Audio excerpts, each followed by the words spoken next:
कोई member board या फिर उसी बोर्ड में से कोई रुकन जो जो पोजीशन रखता हो वो शिकायत करेगा आईसीसी को बाज़ाब्ता, तब आईसीसी एक्शन लेती है। अच्छा। आईसीसी आज खुद इस हवाले से एक्शन रुकन लेती है। बोर्ड नेपाल इससे पहले सस्पेंड हो चुका है, अमेरिका का क्रिकेट बोर्ड सस्पेंड हो चुका है, श्रीलंका हो चुका है और भी दीगर बोर्ड हो चुके हैं। लेकिन पाकिस्तान के हवाले से ये जो बात की जाती है कि आईसीसी क्यों नहीं करता, आईसीसी को कोई लेकर जाए शिकायत, उसके बाद फैसला करेगी आईसीसी। ये मेरे पास पूरी लिस्ट है जो मैंने आपके और व्लॉग में भी दिखाऊंगा। ये पूरी एक लिस्ट है जिसमें सारे सरबराहान जो है तकरीबन 95% जो है वो ये पॉलिटिकल लोग हैं। सियासी मुदाखलत या सियासी अपॉइंटमेंट सिर्फ पाकिस्तान में नहीं होती। सबसे बड़ा क्रिकेट बोर्ड आपके पड़ोस में है भारत, वहाँ पर भी सियासी तौर पे जो चीफ आता है उनका सियासी होता है। आज नकवी साहब का आना मुझे ऐसे ही लगता है कि पंजाब में एडमिनिस्ट्रेशन है, पंजाब में पूरी पुलिस है, मशीनरी है। पंजाब के ही ग्राउंड हैं 3 जहाँ पर मैचेस होंगे, मुल्तान, लाहौर। इन्होंने ही आपको याद होगा पीएसएल के पैसे मांग लिए थे। हाँ बिल्कुल सही बात। याद आया आपको? पैसे मांगे, बोला पैसे जमा कराओ, पैसे कराओ फिर होगी पीएसएल। हाँ जी, हाँ जी। तो ये सारे मामला हैं। पाकिस्तान क्रिकेट बोर्ड में आज एक और सियासी तैनाती होने जा रही है और ज़का अशरफ जो कि पीपल्स पार्टी से करीब थे, उनके बाद अब जो है वो नए सरबराह के तौर पर मोहसिन नकवी नाम साहब का जो है वो नाम आ रहा है और वो भी न सिर्फ पीपल्स पार्टी बल्कि ये 2 जमातों के करीब समझे जाते हैं, नून लीग के करीब भी हैं। माजी में भी अगर हम जाएँ, बहुत पीछे ना जाए तो 2000 से भी लेके अभी तक के जितने भी चेयरमैन आए हैं, चाहे वो नजम सेठी साहब हों, रमीज़ राजा साहब हों, एहसान मानी हों या उससे पहले के हों, तमाम तर लोग ऐसे थे या तो वो किसी सियासी जमात के साथ मुंसलिक थे, उसके रहनुमा थे या फिर उसके हमदर्द शुमार किए जाते थे। लेकिन बात हम जो करना चाह रहे हैं वो बात सिंपल है कि आईसीसी रूल्स हैं कि कोई भी किसी भी क्रिकेट बोर्ड में सियासी जो है वो मुदाखलत नहीं हो सकती। लेकिन हम एशियन रीजन में देखें तो बहुत सारे ऐसे बोर्ड्स हमें नज़र आते हैं जहाँ पर जो है वो सियासी मामला रहे और सियासी अपॉइंटीज जो है वो होती हैं। इस तमाम तर मौजू के ऊपर बात करेंगे। हमारे साथ मौजूद आसिफ खान साहब, सीनियर साफ़ी हैं। हालांकि उन्होंने मुझे मना किया था कि आप मेरा सीनियर नहीं बनेंगे और न्यूज़ 1 से ताल्लुक सीनियर जूनियर साफी कैसे आप गेज करते हैं? अच्छा, आजकल तो ये लोग उम्र के हिसाब से भी सीनियर हो गए। अच्छा, उम्र के हिसाब से सीनियर हो गए। लेकिन वैसे आप काम के हिसाब से सीनियर उम्र के हिसाब से भी हूँ, काम शायद काम के लिहाज से भी है, एक्सपीरियंस आपका बहुत ज़बरदस्त है। अच्छा आसिफ भाई, बहुत सारे लोग इस वक्त जो पाकिस्तान में ट्रेंड हो रहा है ना, वो एक तो मोहसिन नकवी साहब है और साथ ही साथ दूसरी चीज़ ये ट्रेंड हो रही है कि एक निगरान वज़ीर आला कैसे जो है वो आने वाले दिनों में पीसीबी का सरबराह तैनात हो सकता है। आईसीसी रूल्स क्या कहते हैं इसके ऊपर? देखिए, इससे पहले भी ऐसा हुआ है कि नजम सेठी साहब निगरान वजीर आला पंजाब थे, वो तैनात हुए थे पीसीबी के चेयरमैन। आईसीसी रूल इसमें सबसे पहली बात है, आईसीसी आपने जिक्र किया, आईसीसी के जो तर्जुमान है आज के राजशेखर राव साहब, मेरी उनसे इस हवाले से बात हो चुकी है। जब श्रीलंका वाला मसला चल रहा था, श्रीलंका में एडहॉक लगा दिया था या आप कहें सस्पेंड उनको कर दिया था, तो उन्होंने मुझे कहा था कि कोई मेंबर बोर्ड या फिर उसी बोर्ड में से कोई रुकन जो जो पोजीशन रखता हो वो शिकायत करेगा आईसीसी को बाज़ाब्ता, तब आईसीसी एक्शन लेती है। अच्छा। आईसीसी आज खुद इस हवाले से एक्शन रुकन बोर्ड या फिर बोर्ड का कोई मेंबर या उसी बोर्ड का कोई मेंबर। ठीक तो है। ये शिकायत श्रीलंकन क्रिकेट बोर्ड से ही गई थी। अच्छा, शामी सिल्वा साहब उनके सदर हुआ करते थे उस वक्त, उन्होंने की या नहीं की, लेकिन शिकायत उनकी गई थी श्रीलंकन बोर्ड से। आपको ये भी याद होगा कि एक बोर्ड बनाया भी था। अच्छा, इसमें मैं आप माज़रत में आपकी बात कथा कलामी करो, मुझे ये बताएं कि जो करंट मेंबर है पीसीबी का ओहदा या फिर माजी में भी रह चुका है किसी न किसी पोस्ट पर, वो भी इसके ऊपर जो है वो दरख्वास्त दे सकता है? नहीं, वो नहीं दे सकते। अच्छा। क्रिकेट बोर्ड से उनका ताल्लुक हो या फिर वो किसी और मेंबर क्रिकेट बोर्ड से हो, यानी अगर पाकिस्तान से किसी को शिकायत है तो वो बोर्ड भी आईसीसी में जा सकता है, लेकिन ऐसा हुआ नहीं अब तक। ठीक है कि कोई और बोर्ड गया हो। नेपाल इससे पहले सस्पेंड हो चुका है, अमेरिका का क्रिकेट बोर्ड सस्पेंड हो चुका है, श्रीलंका हो चुका है और भी दीगर बोर्ड हो चुके हैं। लेकिन पाकिस्तान के हवाले से जो बात की जाती है कि आईसीसी क्यों नहीं करता, आईसीसी को कोई लेकर जाए शिकायत, उसके बाद फैसला करेगी आईसीसी। अच्छा, चलें, ये बात तो आपने बिल्कुल वाज़ेह कर दी, क्लियर कर दी, इसके ऊपर मज़ीद बहस करना बेकार है। आपको नहीं लगता कि पाकिस्तान में इतने बड़े-बड़े क्रिकेट माइंड्स मौजूद हैं? क्या वजह है कि हर दफ़ा हम देखते हैं कि सियासी बंदा ये मेरे पास पूरी लिस्ट है जो मैंने आपके और व्लॉग में भी दिखाऊँगा। ये पूरी एक लिस्ट है जिसमें सारे सरबराहान जो है तकरीबन 95% जो है वो ये पॉलिटिकल लोग हैं। तो क्या पाकिस्तान में क्रिकेट से रिलेटेड जो लोग हैं, जो साबिक खिलाड़ी हैं या कोचेस रह चुके हैं, वो इस तरह के मामलात को नहीं चला सकते? पैटर्न इन चीफ का जो ओहदा है वही सबसे बड़ी अहम वजह है सियासी मुदाखलत की। देखिए, पैटर्न इन चीफ का ओहदा जो मुतारिफ कराया गया था वो अयूब खान साहब का ज़माना था, 60 मिड 60s का। ठीक है। उसमें ये या 50s में अयूब खान साहब 58 से सरबराह बने थे, तो उनका जो दौर 10 साल का गुजरा उसमें ये मामला हुआ था कि पेटर्न इन चीफ होगा, जो प्रेसिडेंट होगा वो बनेगा। तो कभी प्रेसिडेंट बन जाता है, कभी प्राइम मिनिस्टर बन जाता है। आजकल के आइन के हिसाब से प्राइम मिनिस्टर ऑफ पाकिस्तान है। तो पेटर्न इन चीफ को किसी ने क्वेश्चन अभी तक उस तरह से नहीं किया। साबिक क्रिकेटर्स में भी इस तरह का मैंने बयान नहीं सुना, या इतना ज़्यादा बात नहीं होती कि पेटर्न इन चीफ का ओहदा आप ख़त्म करें। लेकिन अगर ख़त्म कर देंगे तो फिर उसका तरीका कार क्या होगा, ये बनाइए ना। सियासी मुदाखलत या सियासी अपॉइंटमेंट सिर्फ पाकिस्तान में नहीं होती। सबसे बड़ा क्रिकेट बोर्ड आपके पड़ोस में है भारत, वहाँ पर भी सियासी तौर पे जो चीफ आता है उनका सियासी होता है। आजकल जय शाह साहब हैं, उनके फादर हैं अमित शाह, उनकी वजह से वो आए हैं। उससे पहले शरद पवार थे, उससे पहले और श्रीनिवासन थे। तो वो सारे के सारे, वो तो शरद पवार तो एमपी भी थे, एमपी कहते हैं या क्या कहते हैं, जो मिनिस्टर जो उनका होता है वो भी थे, और जो दूसरे वाले उनके आए वो भी थे। या अफगानिस्तान में चले जाएं तो आजकल मीर वाइस हैं जो क्रिकेटर थे पहले, इससे पहले कि उनके चीफ्स वही आते रहे हैं जो हुकूमत के साथ अलाइन होते हैं। फिर आप श्रीलंका का मिसाल आपके सामने है। तो ये तैनाती कोई ऐसी बुरी चीज़ नहीं है। मैं ये बात मुझे कहने की इजाज़त दीजिए कि तैनाती कोई भी हो, तैनात कोई भी हो, जब तक नीचे का सिस्टम अलाइन नहीं होगा ना।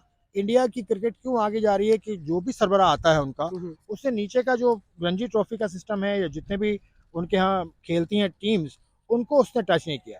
और एक और बात मैं कहूँ कि वहाँ जो अलग अलग एंटिटीज़ हैं, यानी उनका बंगाल रीजन है या महाराष्ट्र क्रिकेट एसोसिएशन है, वो इंडिपेंडेंट है। ये बहुत अहम बात है, और ये मैं खुद नहीं कह रहा हूँ, ये सौरव गंगुली ने ये बात दोहराई भी थी जब एक टीवी चैनल पे उन्होंने इंटरव्यू दिया था। और सौरव गंगुली जब बंगाल क्रिकेट एसोसिएशन के प्रेसिडेंट थे तो उस वक्त इतना पैसा बंगाल क्रिकेट एसोसिएशन के पास था कि उन्होंने अपनी टीम के लिए 2 फॉरेन कोचेस मंगवाए थे। उसमें एक का नाम मुरलीधरन और एक वकार यूनुस। ये बात है मिड 2000 की। तो इतना पैसा होता है वहाँ की एसोसिएशन के पास कि वो पैसे के लिए बीसीसीआई की तरफ नहीं देखती। Independence in the region is the most important thing. आप ऊपर किसी को भी अपॉइंट करें, वो नीचे का सिस्टम हिलने ना दे, छेड़े नहीं उसको। पाकिस्तान में अच्छा, यही होता है कि ये बात तो आपने बिल्कुल ठीक है। वो एक अच्छा, मतलब एक पैसे के लिहाज से भी अमीर बोर्ड है, फिर वहाँ का सिस्टम भी बड़ा ज़बरदस्त किस्म का है, और वो सिस्टम इसलिए जबरदस्त है कि छेड़ता नहीं, हर कोई आके अपना सिस्टम नहीं लगाता। यहाँ आपके पिछले 1 साल के अंदर रमीज राजा आए, फिर नजम सेठी आए, फिर जक्का अशरफ साहब आए, तो तीनों को पुराना सिस्टम बुरा लगता था। तो जो सिस्टम को बार बार छेड़छाड़ करोगे तो आप हालिया भी तैनाती देखें, ज़का अशरफ साहब जो कि चले गए, अब वो मुबैना तौर पर उनके हवाले से कहा जाता है कि उनके पास बीए की डिग्री भी नहीं है, और उसी वजह से शायद वो इलेक्शन भी कंटेस्ट नहीं करना चाह रहे थे, क्योंकि उनको पता था कि उनके पास डिग्री नहीं है, और फिर आगे जाकर उनकी कॉम्प्लिकेशंस जो है वो बन सकती थी। हालिया अगर उनके आप फैसले देखें तो एक आम क्रिकेट फैन भी ना बड़ा मायूस नजर आया उनके फैसलों को लेकर। उनकी जो एक सोच थी या जिस तरीके से वो इम्प्लीमेंटेशन चीज़ों को करवाना चाह रहे थे, आपको नहीं लगता कि इस तरह के लोग भी फिर पाकिस्तानी जो क्रिकेट है उसकी बदहाली में, उसको मजीद जो है वो नीचे ले जाने में किरदार अदा कर रहे हैं? देखिए बिल्कुल किरदार उनका है, क्योंकि उनके जो 7 लोग थे उन्होंने उन्हें मशवरा मुझे नहीं लगता कि ठीक दिए।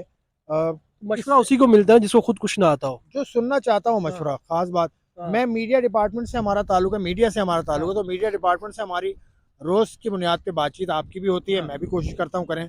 तो वहाँ से जो जवाबात मिलते हैं उससे ये लगता है कि पाकिस्तान क्रिकेट बोर्ड ने हर चीज़ कंट्रोल में की हुई थी। अब हालिया उनके फैसले, अगर गुज़िश्ता 6 माह के फैसले आप देखें, टीम वर्ल्ड कप पर है, आपने यहाँ से कह दिया कि बाबर आजम और इंजमाम ने ये टीम बनाई है। वो बयान देने की जरूरत क्या थी? चैट लीक कर दी, चैट लीक हो गई, फिर एक सहाफ़ी को लेके वो खिलाड़ियों के साथ जो है वो जो मीटिंग होती है उसकी पूरी वीडियो तो बनती है, उसकी ऑडियो भी जो है खुद ही लीक करवा दी। देखिए ना, इस तरह के काम करेंगे तो कौन पूछेगा। ज़का अशरफ साहब का पुराना दौर भी मैंने देखा है। रिजवान की ऑडियो लीक हुई, वो एक सहाफ़ी ने लीक की, तो उसको जो है वाइस कैप्टन लगा दिया। हाँ, तो इस तरह के काम, क्योंकि ज़का अशरफ साहब ने जो अभी जो आज भी पीसीबी ने एक रिलीज की है कि ज़का अशरफ साहब ने ये काम किया, ये काम किया, ये काम किया, ये काम किया, लेकिन सबसे अहम काम था उनका, वो कह रहे हैं मेरे हाथ बंधे हुए थे।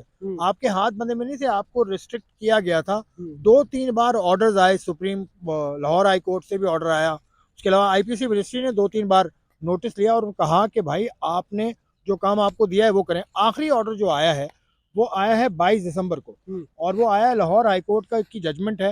उसमें उन्होंने कहा है कि आपका काम इलेक्शन कराना है, और आप इतने ज़्यादा कामों में नहीं जाएंगे कि आप तैनाती, अजहर अली की तैनाती होते होते रुक गई। क्यों? आपने वो काम किया ही क्यों जिसकी आपको ममानियत है? आपका काम था इलेक्शंस कराइए और उसके बाद घर जाइए। तो ये उन्होंने नहीं किया, जो सबसे बड़ा उनका फेलियर है। चले वो तो फेलियर हो गया और वो चले भी गए। अब लास्ट आखिरी सवाल मेरा आपसे, नकवी साहब आ रहे हैं, लगता है आपको कि कुछ बेहतर होगा? आप मतलब बहुत अर्ली है ये सवाल पूछ रहे हैं, लेकिन आपको क्या लगता है कि ये कुछ अच्छी तैनाती है या फिर ये ज़का अशरफ से भी मामला बिगड़ेंगे? देखें, अभी तैनाती इनकी होगी भी अगर, तो इनके पास भी इख्तियारात की कमी होगी, क्योंकि ये इलेक्टेड पीसीबी चेयरमैन नहीं आ रहे हैं। ये आएंगे, अगर आएंगे तो ये उस पोस्ट पर आएंगे जो ज़का अशरफ साहब की खाली हुई है। हाँ। क्योंकि प्राइम मिनिस्टर ने 2 नाम दिए थे, एक ज़का अशरफ साहब का और एक रमदे साहब का। देखिए, अगर इलेक्शन होते तो 3 साल का प्लान बनाया जा रहा है नहीं, इनके लिए। इलेक्शन होंगे, वो बाद में होंगे ना। हाँ। देखो, 2 तरह से आते हैं ना। ये नकवी साहब आएंगे किस पोस्ट पर? हाँ। एक तो अभी मैनेजिंग कमेटी बनी हुई है, मैनेजिंग कमेटी में एक जगह खाली होगी ज़का अशरफ साहब की, वहाँ पे दूसरे मुस्तफ़ा रमदे साहब हैं। सही है। तो या तो ज़का अशरफ साहब की जगह इनकी तैनाती हो, उसके बाद इनको चेयरमैन बना दिया जाए एमसी कमेटी का। बिल्कुल। तो MC committee chairman is a separate post. PCB का चेयरमैन ये नहीं आ सकते अभी ये नहीं आ सकते, क्योंकि पीसीबी के चेयरमैन आने के लिए आपको बोर्ड ऑफ गवर्नेंस बनाना पड़ेगा। सही है। बोर्ड ऑफ गवर्नेंस में भी यही तरीका होता है कि 2 फिर नॉमिनीज प्राइम मिनिस्टर के आते हैं, तो उन नॉमिनीज में से एक हो जाता है, वो इलेक्शन के बाद होता है 3 साल के लिए। सही है। तो अभी इलेक्शन तो पीसीबी के तब होंगे जब आपका बोर्ड ऑफ गवर्नेंस बनेगा। बोर्ड ऑफ गवर्नेंस बनाने की जो इख्तियार है इस वक्त वो इलेक्शन कमीशन के पास है, शाह खावर साहब। बिल्कुल। तो मुझे नहीं लगता कि मोहसिन नकवी साहब अगर एमसी कमेटी के हेड आ रहे हैं तो बहुत ज़्यादा पावरफुल होंगे या उनको कुछ अलग करना। आपको या मुझे नहीं लगता कि नकवी साहब जो कुछ दिनों के लिए, नकवी साहब अगर ये ओहदा कबूल किया होगा या उन्होंने मांगा होगा, जो भी बात हुई है, इसकी इंफॉर्मेशन हमारे पास अभी नहीं है, तो मेरा नहीं ख्याल को 10-15 दिन के लिए आना चाह रहे होंगे। वो तो ऑब्वियस सी बात है ना कि वो फिर 3 साल का पूरा सोच रहे होंगे। तो 3 साल के लिए अगर आना है तो जब अभी 4 तारीख को 5 फरवरी को अभी 15 दिन है, 10-15 दिन है, इसमें तो इनकी मुद्दत ही खत्म हो रही है। तो नकवी साहब इतने भी तो बेवकूफ नहीं होंगे कि निगरान वज़ीर वो। हाँ, यही बात समझ में नहीं आ रही कि उनको मैनेजिंग कमेटी का सरबराह लगाया जा रहा है या उनको चेयरमैन पीसीबी लगाया जा रहा है। चेयरमैन पीसीबी इस तरह से नहीं लग सकता। चेयरमैन पीसीबी का एक पूरा प्रोसेस है। अगर उन्हें पीसीबी चेयरमैन बनाया जाता है तो पीसीबी चेयरमैन कैसे बनाएंगे? उनको बोर्ड ऑफ गवर्नेंस पे नामजद कर दिया, मेंबर बना दिया या उसको सरबराह कर दिया, नामजद कर दिया। इलेक्शन कमिश्नर जो है इस वक्त शाह खावर साहब, वो जो है वो बोर्ड ऑफ गवर्नेंस तश्कील दे देते हैं, ठीक है। और वज़ीर आज़म साहब अपने 2 नाम इन्हीं का रिपीट कर देते हैं, इनको रिपीट करते हैं और उसके बाद इलेक्शन हो जाते हैं 4-5 फरवरी। कुछ भी हो सकता है ना, मतलब वज़ीर आज़म बोले यार, शाह खावर को बोले कि आप ये बनाओ, हम नाम दे रहे हैं, इलेक्शन हो जाएगी। इसमें मसला क्या है? बिल्कुल ठीक है, लेकिन अभी तक तैनात वो नहीं हुए चेयरमैन, और वो जब तक नहीं हो सकते जब तक इलेक्शन नहीं हो जाते। लेकिन मोहसिन नकवी साहब कैसे एडमिनिस्ट्रेटर हैं, उनका काम मैंने देखा नहीं है, क्योंकि मैंने उनके साथ काम नहीं किया। लेकिन जिन लोगों ने काम किया है वो कहते हैं वो 24 चैनल के अंदर काम करते थे वो। तो वहाँ उन्होंने बहुत अच्छा काम किया। फिर पंजाब के वज़ीर आला के तौर पे उन्होंने जैसा काम किया वो भी आपके सामने है, क्योंकि इस वक्त पीएसएल सबसे बड़ा पाकिस्तान क्रिकेट बोर्ड के सामने एक काम है जो करना है। तो वो पंजाब में जिसकी पेनिट्रेशन होगी वो कामयाब होगा। तो इस हवाले से मोहसिन नकवी साहब का आना मुझे ऐसे ही लगता है कि पंजाब में एडमिनिस्ट्रेशन है, पंजाब में पूरी पुलिस है, मशीनरी है। पंजाब के ही ग्राउंड हैं 3 जहाँ पर मैचेस होंगे, मुल्तान, लाहौर। इन्होंने, आपको याद होगा, पीएसएल के पैसे मांग लिए थे। हाँ बिल्कुल सही बात। याद आया आपको? पैसे मांगने वाला, पैसे जमा कराओ, पैसे कराओ, फिर होगी पीएसएल। हाँ जी, हाँ जी। तो ये सारे मामला हैं, पैसों के मामले अब नहीं आएंगे, क्योंकि वज़ीर आला पंजाब ये रह चुके हैं या अभी भी हैं। तो पंजाब में मैंने कहा ना 3 ग्राउंड ऐसे हैं जिसमें पीएसएल के मैचेस होंगे, कराची के अलावा लाहौर, मुल्तान और पिंडी। तो इस एडमिनिस्ट्रेशन के ऊपर जिसका होल्ड होगा वो ही आएगा, और वो पीएसएल के मामला ताकि चल जाएं, क्योंकि पीएसएल से तो पैसा आता है पाकिस्तान क्रिकेट बोर्ड के पास। चलो जी, उम्मीद करते हैं तैनाती हो चुकी है और कुछ अच्छा हो पाकिस्तान क्रिकेट में। ज़का अशरफ साहब का दौर, अब कुछ चीज़ें अच्छी रहीं, लेकिन बेशतर चीज़ें जो है ना वो वर्स्ट रही हैं, ख़राब ही रही हैं, और पाकिस्तान क्रिकेट जो है वो ऊपर जाने के बजाय मज़ीद जो है वो नीचे आई है। उम्मीद कर रहे हैं नकवी साहब अगर आ जाते हैं चेयरमैन के तौर पर, तो कुछ मामला बेहतर होंगे और पाकिस्तान क्रिकेट जो है मज़ीद फ़रोग़ हासिल करेगी।